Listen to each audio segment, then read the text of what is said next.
Hello, this is Polaris-Live coming to you today from Singapore. I'm Kishore Mahbubani, a distinguished fellow at the Asia Research Institute of the National University of Singapore, your host for the Asia launch of the Telegram, a China agenda for President Biden, a new report by the Foreign Policy Association of New York. It is my great pleasure to introduce the author of this report, Sarwar Kashmeri. Sarwar is an international relations specialist, author, and commentator noted for his expertise on U.S. global strategy and national security.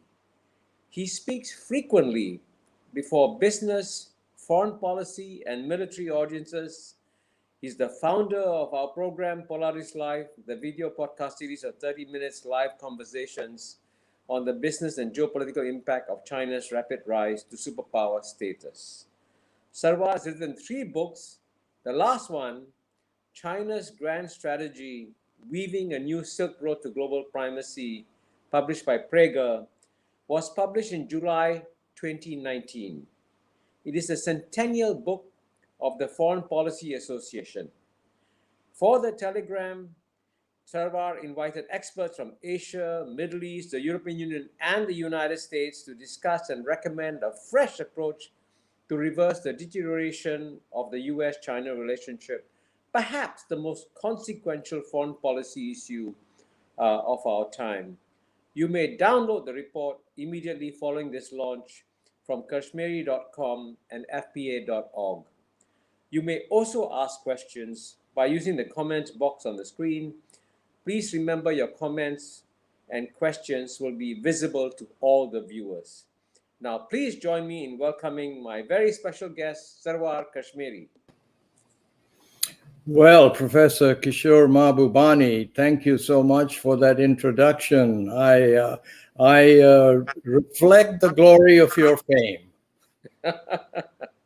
No, you're very kind to invite me to host this show on your very, very special program, Sarwar. Let me begin by asking you, in some ways, a kind of very obvious question. Why did you decide to call this report the Telegram? What's the significance of that? You know, you're the first person that has asked me that since the report came out just a few days ago.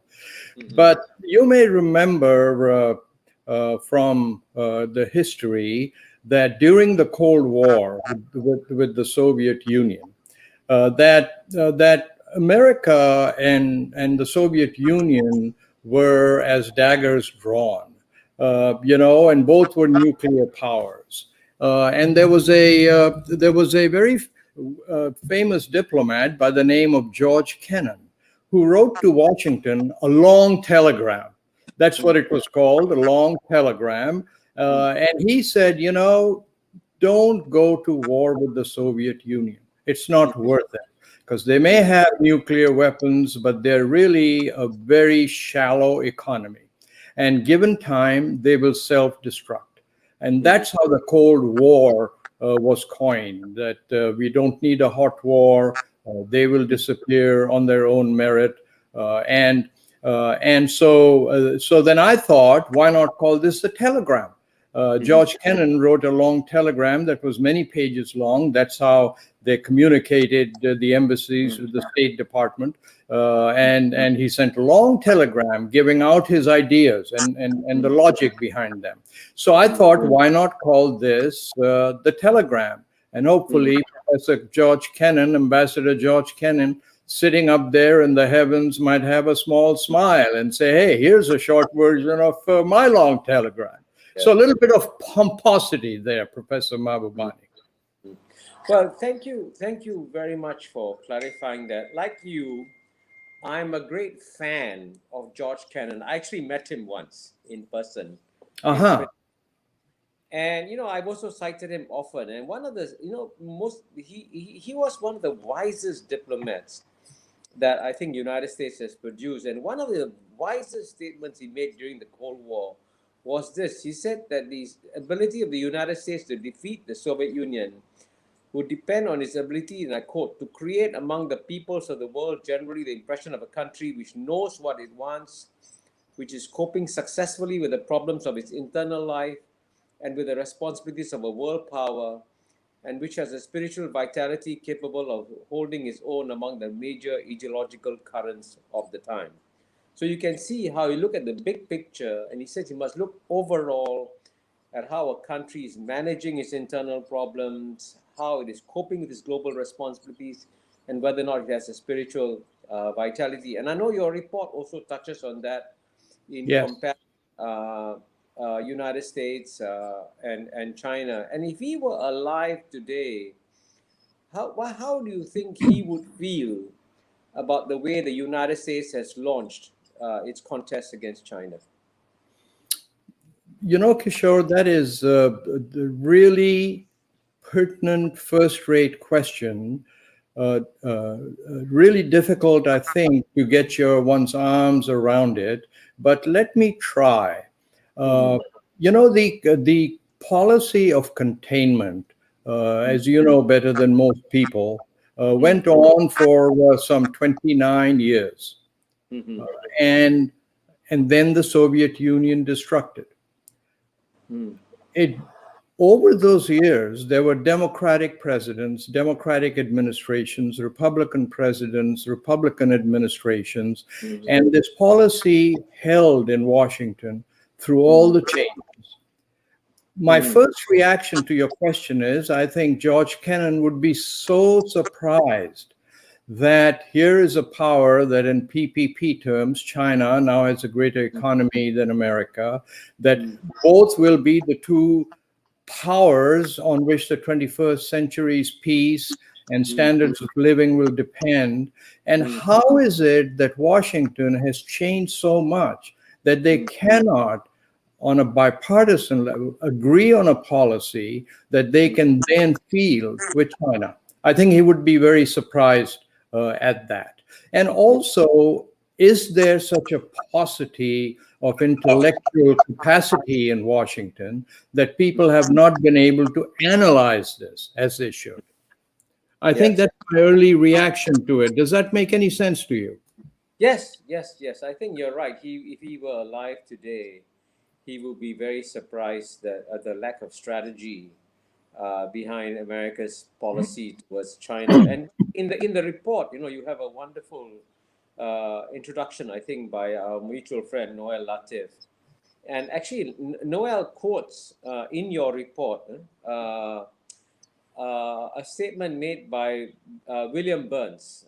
He's clearly, I think, one of the best diplomats that the United States has produced. And as you know, he's now, if I'm not mistaken, director of CIA. And on page 3, Roman numeral 3, he says, preventing China's rise is beyond America's capacity, and our economies are too entangled to decouple, unquote. Now that I think is a very profound and wise statement made by William Burns. Yes. And do you think that what I've just said about William Burns will be accepted by the Biden administration? It's impossible. I don't know whether I'm in a position, excuse me, to tell you what Mr. Biden will be able to accept. So let me make a couple of points before I try to field your excellent question, Kishore. There seems to be only one thing that Republicans and Democrats in Washington agree on. And that is that China must be stopped, that the daggers drawn position should continue, that China is a competitor that cannot be allowed to rise faster and win intellectually, economically, and so on. I think that Mr. Burns' advice is right on the money. And I am in the camp of those people, Kishore, who believe that America is facing so many internal problems, and Mr. Biden needs to attack them. And he needs to have as many Republicans as he can on his side to pull his policies through.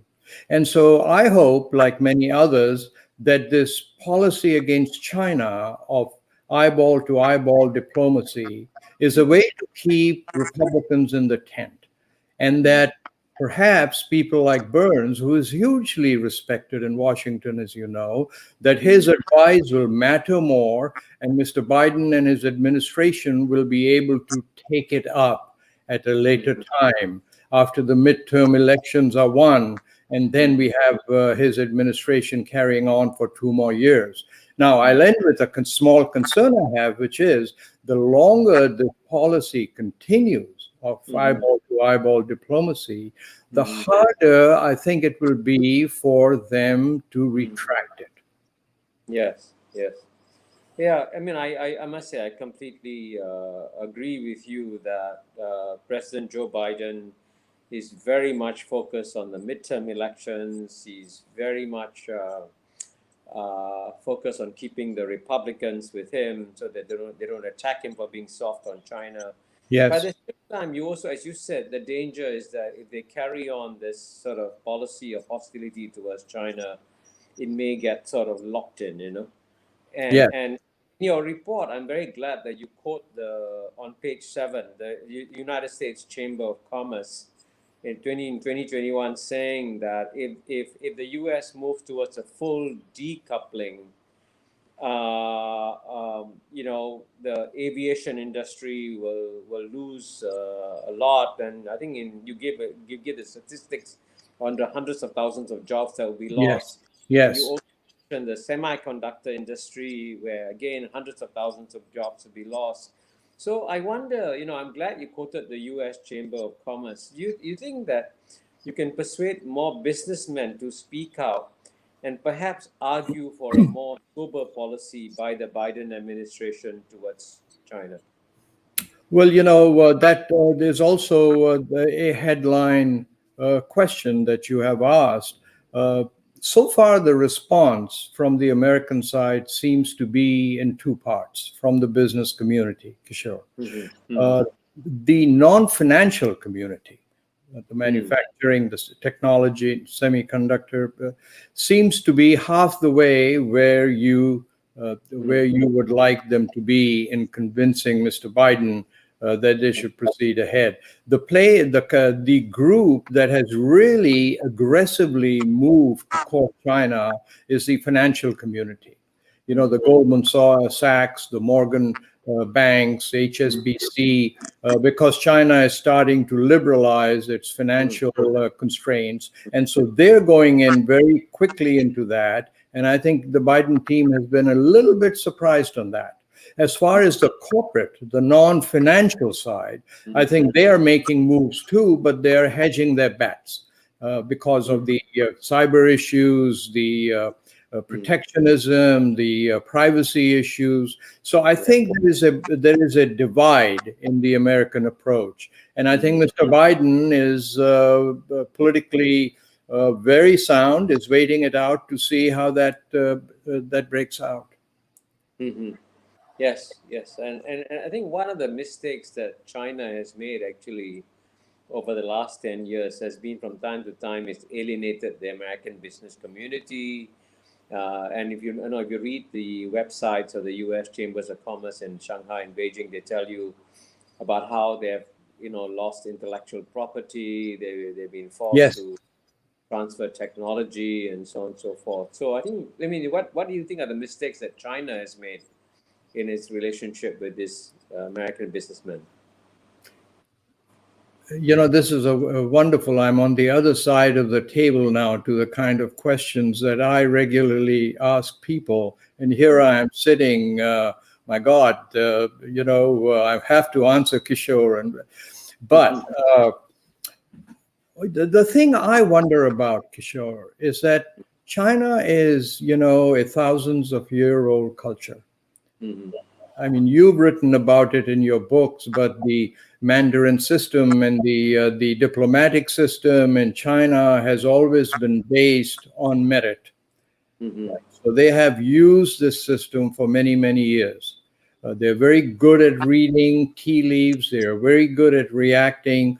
And sometimes I wonder why China tends to it's not the accurate word, but panic.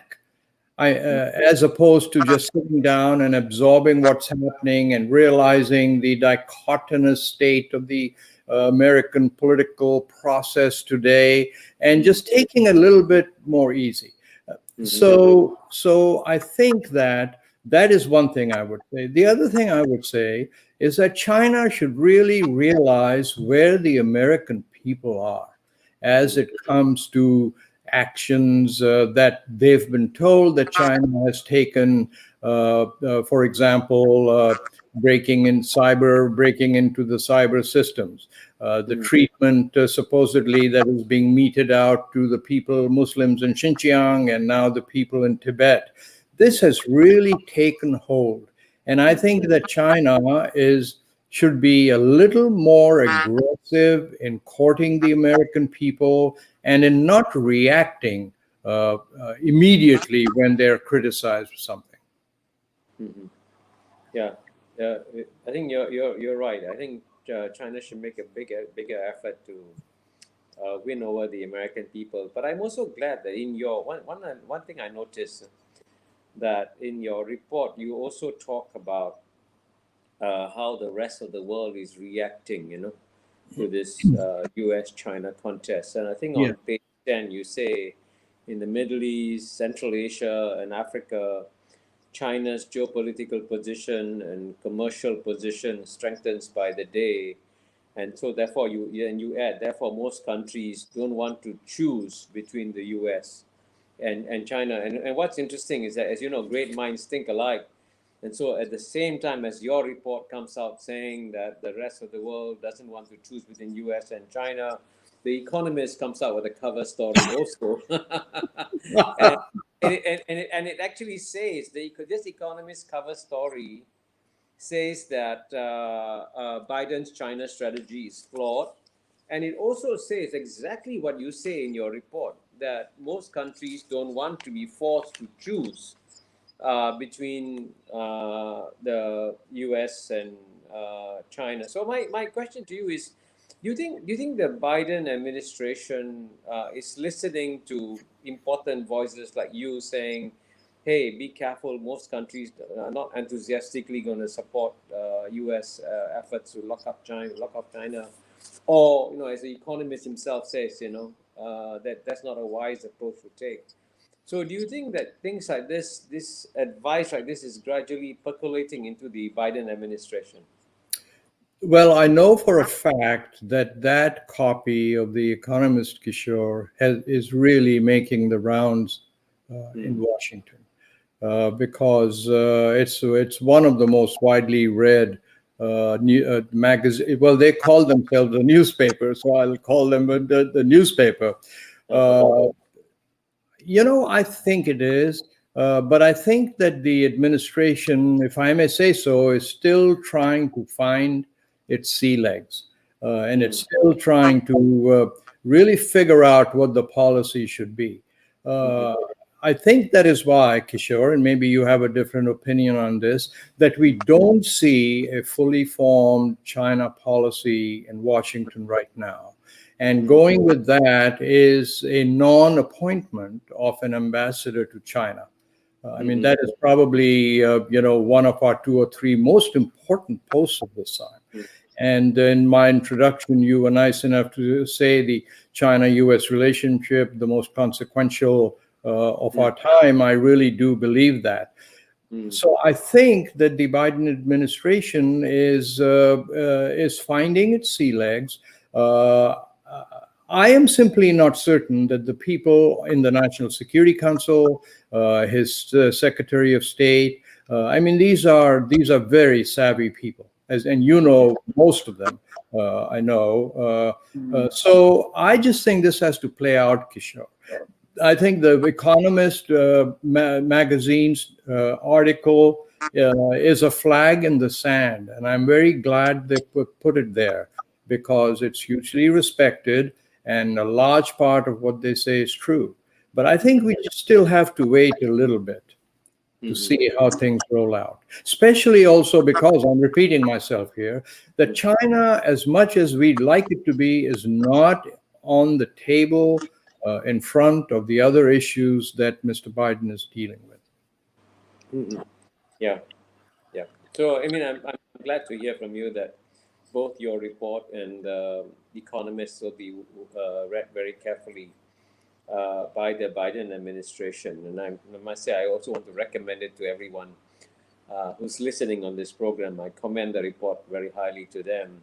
Now, And if we were both entrepreneurs, you are, I'm not as much, we would design sunglasses like the ones those are on the cover. I bet they would sell in the millions. yes, the Economist is very good at marketing. Yes. Yes. But I must say, one of the other great parts about your report is your recommendations.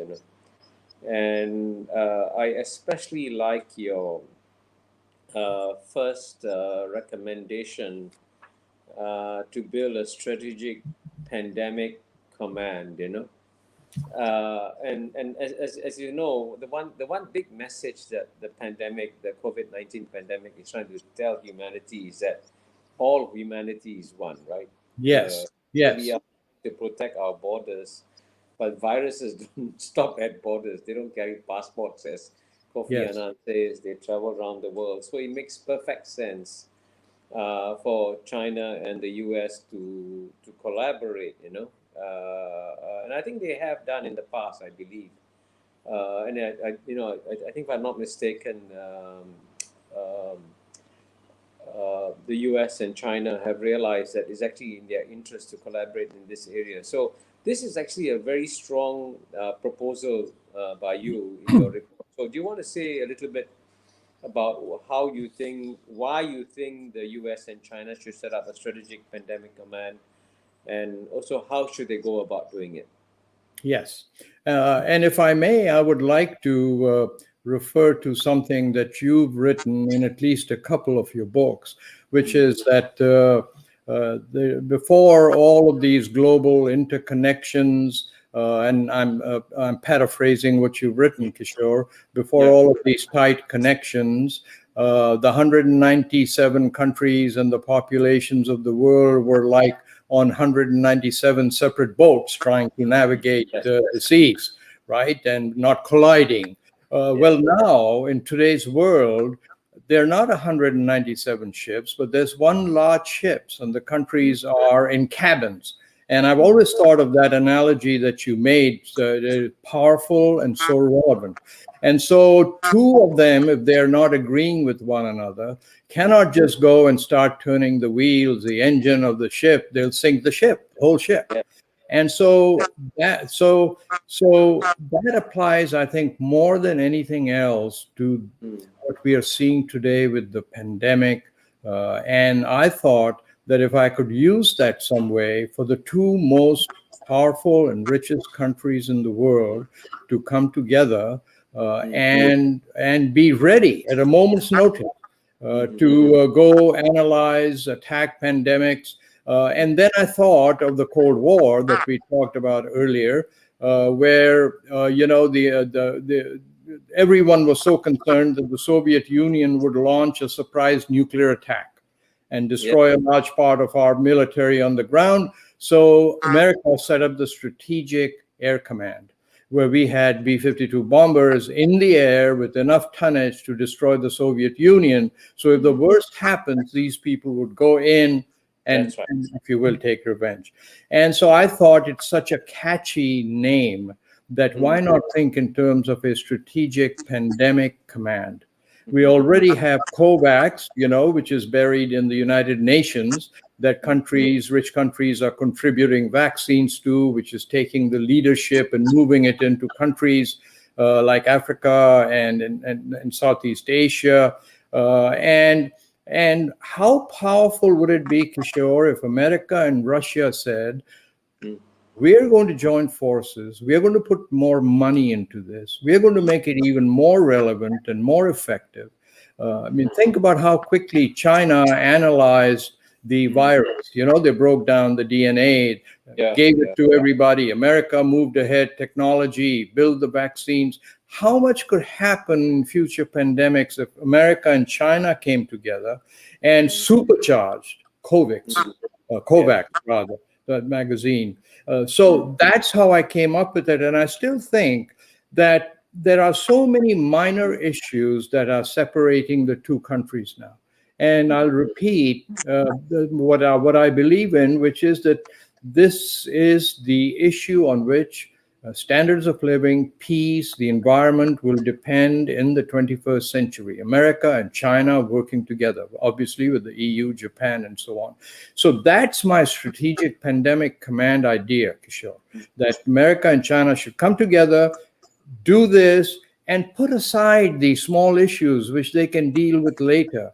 I mean, the South Sea Islands, look what we are squabbling about, Kishore. We are squabbling about, freedom of navigation, if China stops ships from sailing. I mean, why would China ever do that? 80% of its commerce comes in and goes out of the Malacca Strait into the South China Sea. So if we can put these things aside, focus on the big issues, there is a collateral benefit also that I've thought about, which is, the American military is brilliant at fielding forces to control pandemics. The Ebola pandemic in Africa 5 years ago, the 101st Airborne flew in an entire hospital battalion. They set up field hospitals in a matter of days. China now, as it becomes richer, has become the largest contributor to the peacekeeping forces and is also becoming very active in international institutions. So perhaps the American military and the Chinese military might work together to teach China some of these ways in which we've perfected the quick deployment of hospitals for pandemics. And maybe then there'll be some military to military communication also. Those are the two reasons for which I propose that. Well, I hope very much that the Biden administration is listening to this call and Finger crossed.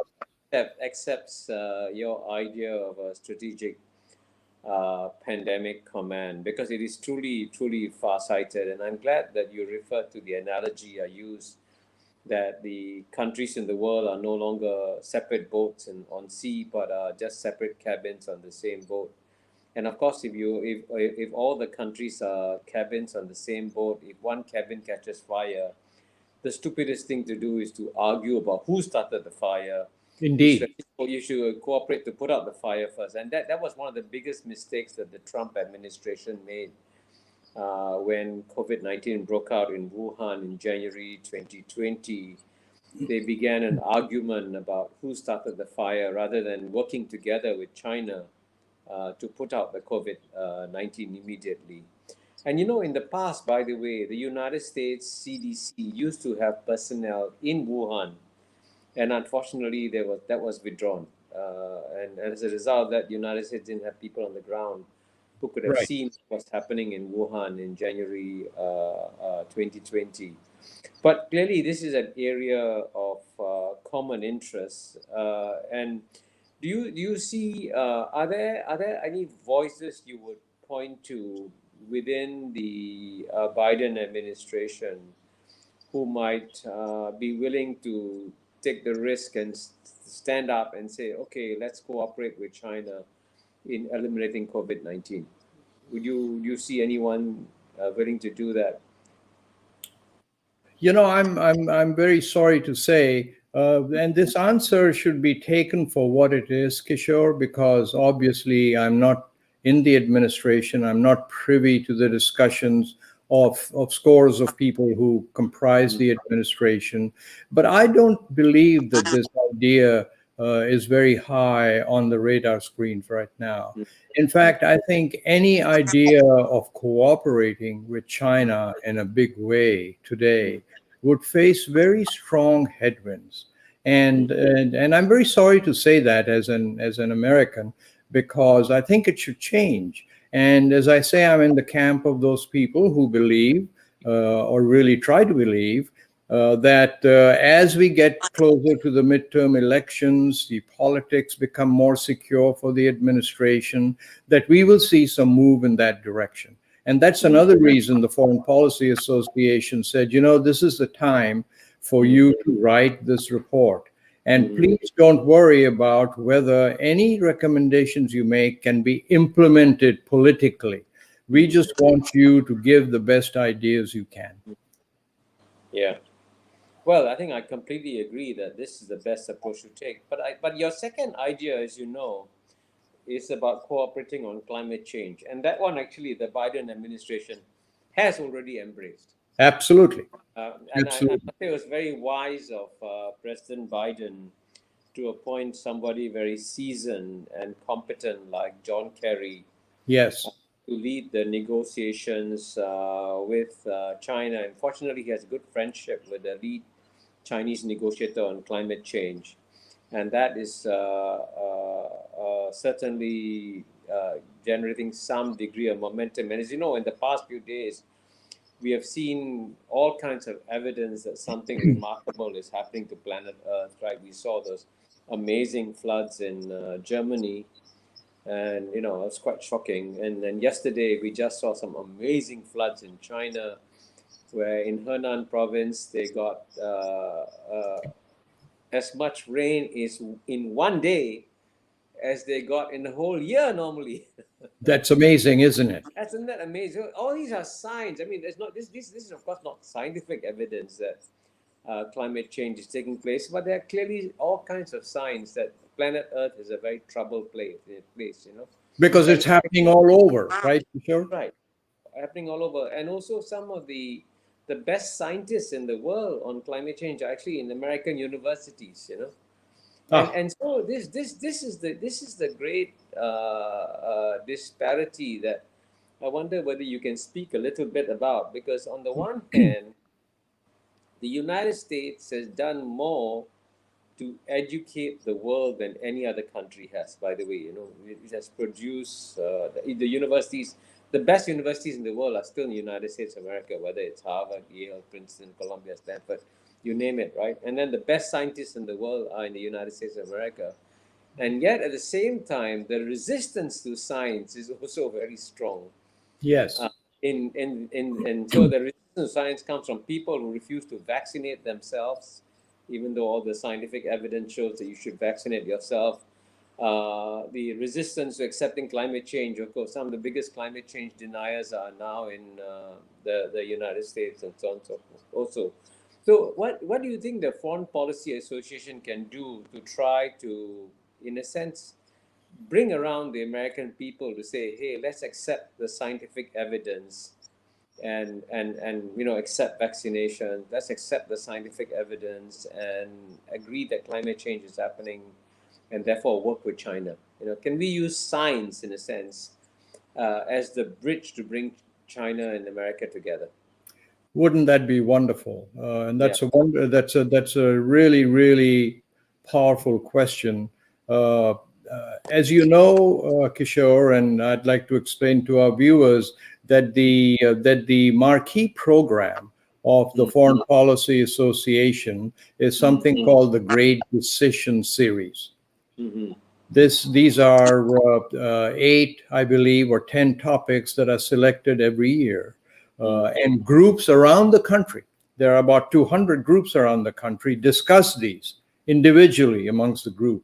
And they send their answers on a questionnaire to the Foreign Policy Association in New York, which tabulates it and makes the results available to the White House, to Congress, and hopefully gives a snapshot of what people are thinking. So the FPA has started to introduce, a couple of years ago, the environment topic in the Great Decision Series. And I have a feeling that it's going to continue to build on that. The issue always is, Kishore, that the Foreign Policy Association, unlike a lot of other think tanks, is very non-partisan.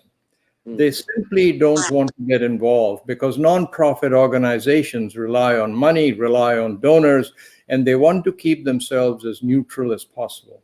And given the supercharged animosity in the body politic of the United States today, they're doing everything they can to introduce this topic.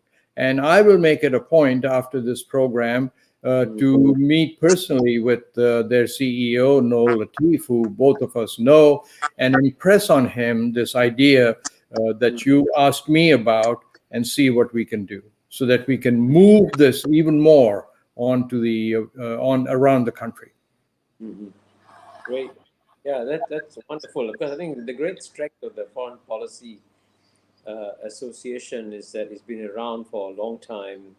Yes. And it's one of these organizations that is trusted by the American people. So the foreign and I think defending science is not something that is how do you say, difficult to do. I know. It is science that has but here in this regard, I also want to refer to you that mentioned that in your report. I think it's on page 17. Let me quote what you say. You say that, I quote, President Biden needs to take a leap as large as the one President John Kennedy took in 1961, when he declared that Americans would land on the moon and return to Earth before the end of the decade. And you carry on to say that a bold initiative by President Biden would help Americans to break out the Washington consensus on distrusting China and vice versa. So you actually do emphasize a lot that is very important for President Biden to be as bold as President John F. Kennedy and to launch a bold initiative on China. So I was wondering, are there people around him? We discussed it a bit earlier. Who are the voices you think around him that might be willing to push your suggestion to him? That is a great question. Kishore, Mr. Biden is a very savvy player. I believe he does think in terms of large programs to inspire the American people. And if you don't mind, I would just like to add flesh out a little bit more for you and the viewers this moonshot analogy that I made and why I made it. Yes, please do. I was in aerospace engineering school then. And one of the things, no, I wish I remembered half of it or 1/10 of it. But one of the things I was studying was launching satellites into space. Yeah. And so I came to America right after Mr. Kennedy laid out that challenge to the American people. And everybody in engineering schools, not just mine, but around the country, was saying, how is this going to be possible? How could the president make give such a challenge to the American people? We don't have the computers, we don't have the navigation skills, we don't even know how to take the first step in going to the moon. We don't have the manufacturing capability, the capsule. How can you make such a statement? And so I realized many years later what Mr. Kennedy was doing was inspiring the American people with the bold vision of something that they could aspire to. And it was also the time, and there's an analogy here also, which is why I'm saying it, that you may remember the Russians had put up Sputnik. The Russians had the first person that had gone around the Earth. And there was and American rockets were blowing up when they took off. So the country was in this great doldrums, very much like we are now with China, saying, oh my God, it's all over. The Russians, Soviets have taken over technology. Our rockets don't go anywhere but into the ground. And Mr. Kennedy knew otherwise. He knew what the strengths of America were. And he laid out this bold, inspiring idea, and the American people rose to support it. Democrats, Republicans, independents, they joined in supporting it. And that was part of where I was coming from when I said, Mr. Biden just needs to do this. And that's why I wanted these bold initiatives that I put into my report to be read by people so that when the time is right politically, Mr. Biden may pick them or others like them from other folks who've suggested it, and just take that leap. I think we need to do that as Americans. I mean, look at what China has done. 900 million people have been raised from abject poverty to lower middle class, Kishore. In 30 years, China has been able to build 500 cities, right? They have high-speed trains, more mileage, more kilometers than the rest of the world put together. There is nothing there that America cannot equal or do better. So that's where that thinking was coming from, if that makes any sense to you. Sure. And actually, I'm glad you referred to China's great successes in infrastructure, because that is also the heart of your third recommendation, that I think the American people will be better off. You give data in your report on how the roads, the bridges, the highways, the railways have not been maintained or built well in the United States of America. By contrast, China, as you said, has built more high-speed rail than the rest of the world combined. One country, it's amazing, isn't it? Yeah. So this is clearly an area where there's a convergence of interest, right, between the U.S. and China. I think in infrastructure, and you know, we are all supposed to be rational creatures. If someone gives us a deal that is a good deal that benefits us, we should say yes. Indeed. So and yet again, what's surprising is there's been no, as far as I know, even though as we said earlier, President Joe Biden has appointed John Kerry to promote climate change cooperation with China, and he's doing a good job at it. But no one has been nominated to promote infrastructure cooperation with China. So do you want to say a little bit about how you think cooperation with China on infrastructure would actually be good for the American people? Thank you for asking, because that has already, for the people, phone calls I've taken and emails I've taken, the most controversial topic. It's like I've put out a bed of nails and I'm asking Americans to go sleep on those bed of nails, kind of, because the questions that come up is, come on, as you know, the Belt and Road Initiative, I'm sure you've heard this, is a debt trap, that China lends money, more money than the country can pay back, so then they can go and take the bridge and own the port, you know. And so the questions that have come up are, why should we rely on their money? Why should we? And this is where I come from. China has shown its expertise in building infrastructure. As an example, commerce today flows in containers, and the latest container ships they can carry 22,000 containers. There are very few ports in the world who have the technical ability to handle this. I was very surprised to learn that the Port of Virginia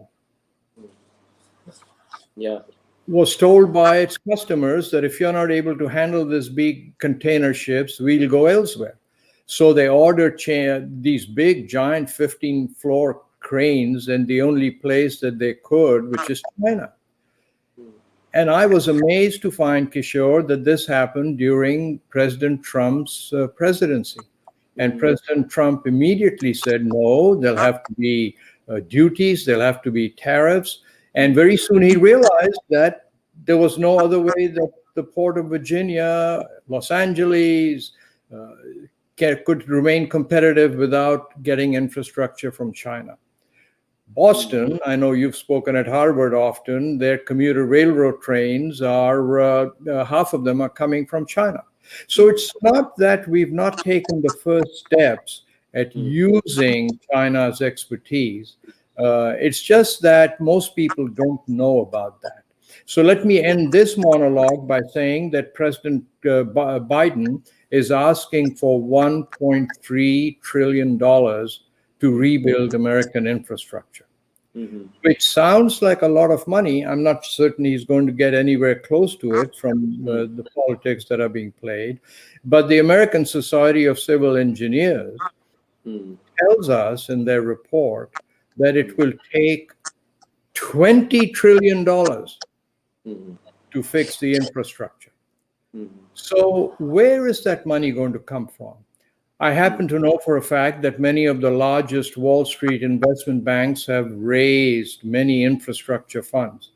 But there is no place to put those funds. They don't want to put it in Central Asia, which most investment firms think is very risky. So there's this money that's waiting there. There's China with the expertise. Mr. Biden's not going to get his 1.3, much less 20 trillion. Meanwhile, American commerce, American daily life, American economy is suffering because our infrastructure is in awful state. And that's what I said we need to pull together as another example of how we can work together. Why not use American money, Chinese expertise, American workers, and 10 years' time rebuild this infrastructure? China can do it. We can work with them. It's a very, how shall I say, very aggressively bold idea, Kishore, that will take some time to be socialized. By the way, we are now about 13 minutes away from the end. I think we're supposed to take some questions. I wonder whether any questions have come in. If not, I'm happy to carry on having the privilege of asking you questions. And that there are two people here who say that they are big fans of yours, but I haven't seen any questions come up. Maybe it's too early in the morning there. Yes. So if you would like to say thank you, and I see you're not surprised at these people who say they're big fans of yours. Yeah. So one of the comments. Thank you. I want to thank them very much for the generous comments that you put up just now on the screen. But I'm really glad that you're pushing this idea of infrastructure, because I think clearly that would really help United States a great deal. I remember when I first arrived in the United States around, I think, 1975, or when I first came to the US, it was clear that, the United States was the most developed country in the world, and China was such a backward country, And so we would see first world airports in New York and Washington, D.C., and third world airports in Shanghai and Beijing. Today, as you know, if you travel to Shanghai and Beijing, yes, shocking is how advanced the airports are there. And if you go to John F. Kennedy Airport or Ronald Reagan Airport, they're actually third world airports, in many ways. So it's shocking. Yes. Especially Dallas Airport with its very strange people movers taking you. It's so that clearly the infrastructure is one area where there should be potential for collaboration between the U.S. and China. But I also want to give you a bit of time now, Sarwar, to talk about another recommendation you have, which refers to the China-Pakistan economic corridor. And you point out that since the United States has an interest in seeing a stable Afghanistan, and in some ways also China has an interest in seeing a stable Afghanistan, how do you see collaboration between the U.S. and China in that area? So I owe this suggestion to one of my guests who I talked to for this report.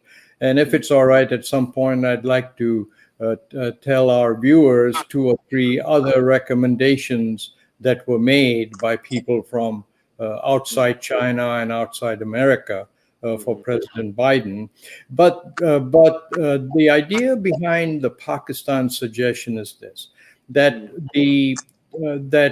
in the Belt and Road Initiative, this China's massive infrastructure program, the marquee project is the China-Pakistan Economic Corridor. This is about 60 billion that is to be invested in China for doing roads and bridges and so on. And as part of this, they have created, out of a fishing village, a very modern port called Gwadar on the Arabian Sea.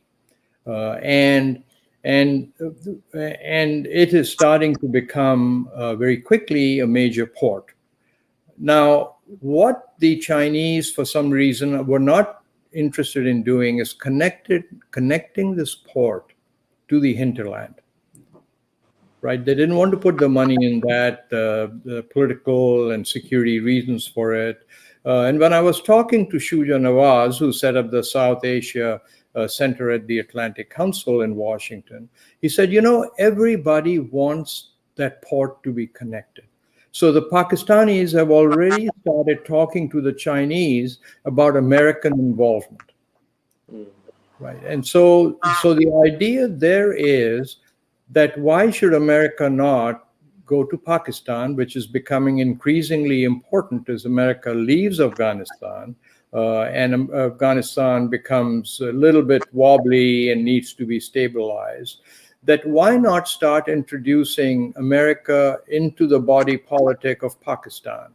Shuja also explained that the very first nuclear training facility in Pakistan was made by America. That Pakistanis are very aware of the technical superiority of the United States. So there is, in spite of the fact that most Pakistanis resent America using their airspace to find the war in Afghanistan, there is a lot of residual goodwill. And so the idea there is we are taking pot shots. We are saying, as you've probably read, let's compete with the Belt and Road Initiative. Let's go do what China's doing. But there's no money to do that. So we don't come out ahead. So if we can selectively choose projects to do, infrastructure projects to do, it would be good for us. It would be good for the country involved, and move everything forward. That's where that comes from Pakistan. Now, I know that the Quad, this grouping of India, Australia, Japan, and the US, is a very high priority in Washington. And maybe Pakistan is not being looked at with the same alacrity. And so I thought that putting this out might give some fresh ideas to the folks in Washington. Well, I'm glad you mentioned the Quad, because I think, when you and I were discussing this idea privately, I did indicate to you that India would have lots of reservations about the United States collaborating with China and Pakistan in the China-Pakistan economic corridor. How would you assure India that actually is also in India's interest to support stability in Afghanistan? Because frankly, an unstable Afghanistan is bad for everybody. I'm sorry, can you repeat that? I was reading a few questions that came over. Okay. I mean, just very quickly, I'm just going to ask you, how do we address Indian concerns about joining the China-Pakistan economic corridor? First of all, I wonder if there will be concerns. Because, Kishore, remember that Afghanistan poses serious issues for everybody there, for China, for Pakistan, and for India. Yeah. So I just wonder how strenuously India would protest, keeping also in mind that I don't believe, maybe you think differently, I don't believe that India would ever join a military alliance if Quad were to become that. I think the non-aligned status, they'll increase it diplomatically, do naval exercises and so on, but I don't think that they would ever become a military ally of the United States. I find that very hard to believe. Yeah. So I think it's doable, to with China. But let me read some. You put the questions on the screen. So here's one. Why does China insist on using its own workers when it constructs infrastructure in foreign countries? doesn't this limit the development opportunities for those countries? Shall I try answering this? Sure, please do. Yeah. Go ahead. So this is something that China is learning as it goes along. China did a lot of this, bringing in Chinese engineers in Africa, and it got a lot of blowback. So now, in fact, the Africa Union has developed a treaty with China. So before a project starts, China actually agrees to where the workers are going to come from, what percentage of Chinese, what skill levels. So I think it was a learning process for China as it took on this infrastructure project in 130 countries, right? All the cultures, all the languages, and so on. So that's how I would answer that. The next question. The next question is, let's see. I don't think we need to handle that. That's about Mr. Biden's son. Let's see what this is here. That one we have answered. On workers, we've handled that. So let's see. Biden, freedom. I think the other questions are more politically charged. This is a question that I don't fully understand. China loves the CCP. It follows this question. China is close with China, and then the same person says China loves the CCP. I'm not certain I can make any sense of that. Do you? No, I can't. Sorry. No. So not a question. So, by the way, we have 2 or 3 minutes left. So maybe yes.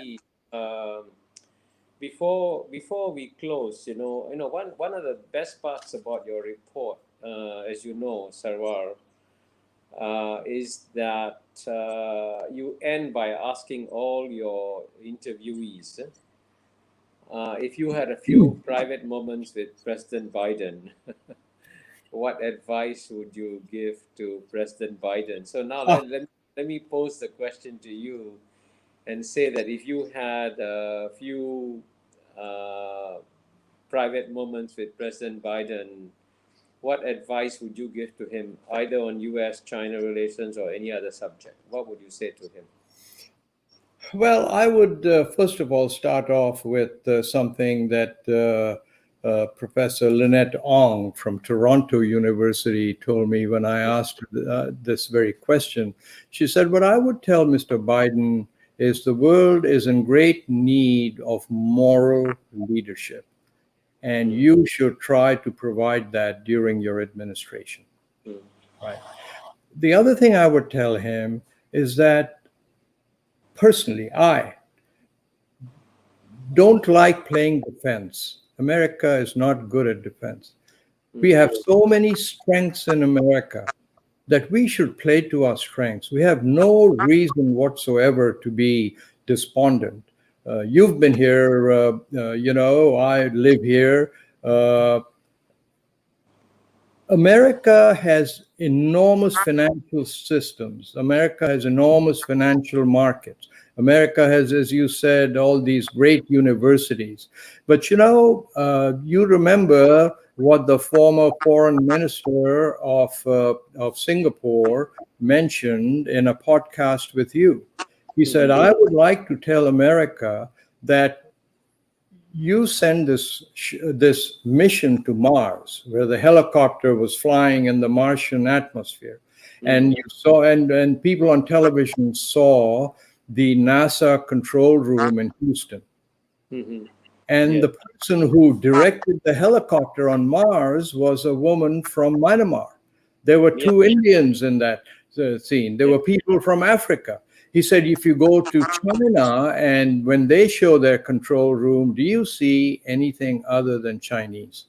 Yes. So he said, keep in mind that China is a big country, 1,300,000,000 or whatever people, but America draws its talents from 7 billion people. The entire world is a candidate for coming to America. We can pick the best and the brightest. So I would tell Mr. Biden that what I think you should do is anytime a PhD student graduates, before he gets his degree or with his degree, you should put a green card for permanent residentship in America. Those are the two things I would say. They're huge strengths of America, and we should leverage them. Not cry over spilled milk, and there isn't any of that. So that's where I come out, Kishore.